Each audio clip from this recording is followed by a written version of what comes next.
Kaya pala ganito ang naging resulta ng kapalaran ko. Kasi alam ng Diyos na kaya ko. Sa edad kong to, napagod na akong magmadali. Kaya lahat ng ginagawa ko ngayon, ini-enjoy ko na lang. Siguro sa dami na rin ng aking pinagdaanan, napagtanto ko na ang buhay ay mas malawak at mas mahiwaga pa sa mga problemang dumarating sa buhay natin. Tumatanda na tayo, baka sa kakahabol natin sa masagana at maayos na buhay, ay hindi na natin nai-enjoy ang buhay. Baka nabubuhay na lang tayo dahil nape-pressure tayo sa sasabihin ng ibang tao.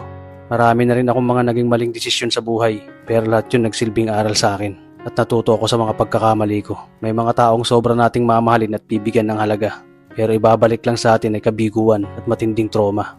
Kaya wag nating lilingunin ng mga taong tulad nila dahil mas payapa kapag hindi ka na interesadong malaman pa kung ano pang balita sa kanila. At wag mong idepende ang sarili mo sa kahit kanino.